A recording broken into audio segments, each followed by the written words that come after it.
an ambulance from Medical City, but he was not in any wheelchair but was leaning on his wife.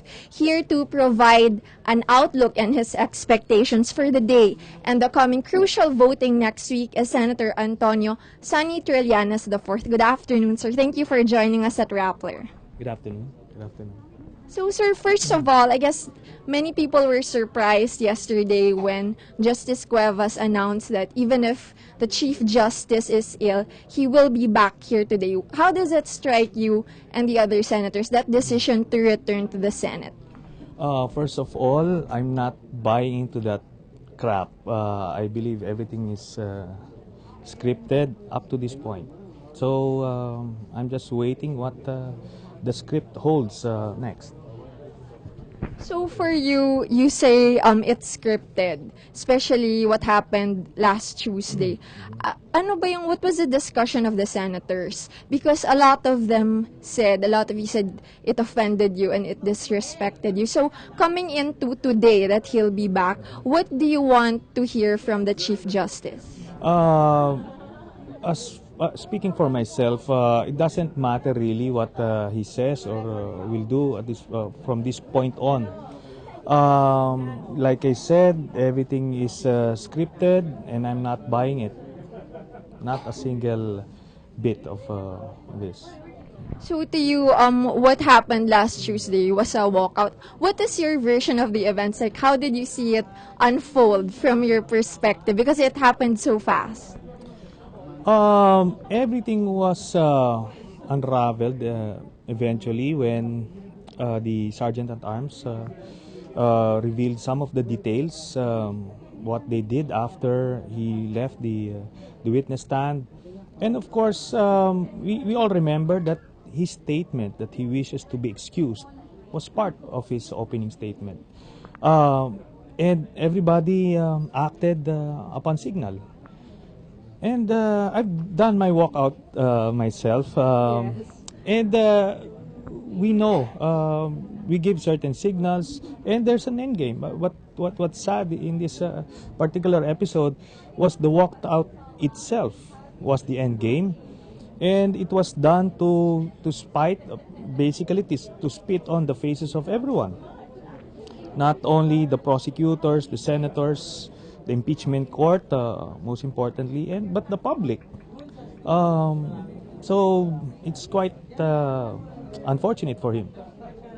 So when you say you're not buying it, do you say you don't believe that he's sick now, as his doctors are saying that he's a high-risk patient, his blood sugar dropped, and they were actually discouraging him from going here today. So you don't believe that? The doctors will always err on the side of caution. Right. That he may not be, since he's in his 60s, it is assumed that he may have some ailment of sorts, whether minor or major. So we cannot completely discount that. And we'll have to understand doctors when they say these things. We also understand why lawyers say these things and why church people would say those things. That's just how it is.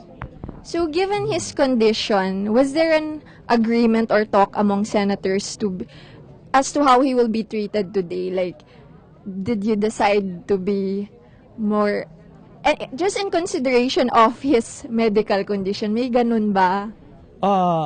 Like I said, in the first place, when he came here, I was ambivalent actually. But right now, I couldn't care less actually how he would act on his next chapter of his script. That's his problem actually. So you've more or less decided. You don't want, or you don't need to hear anything else from the Chief Justice. We'll have to go through the process. We are respecting his rights. We're not going to railroad this thing.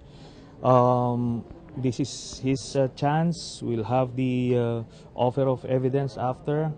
Then we'll have the closing arguments on Monday. Then the verdict. That's how the process will unfold.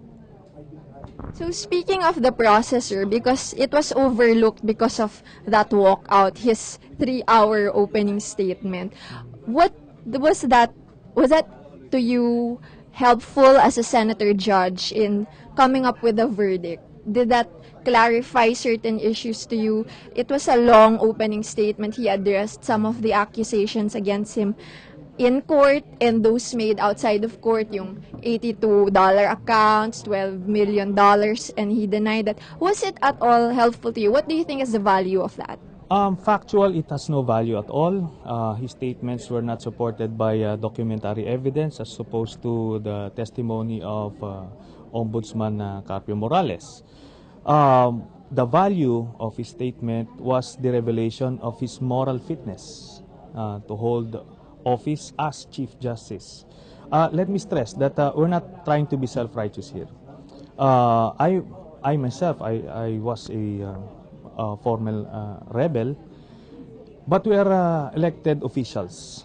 We subject ourselves to public scrutiny every elections, and the people judge and accept our moral fitness, whether we deserve to be senators or other elected in other elected positions.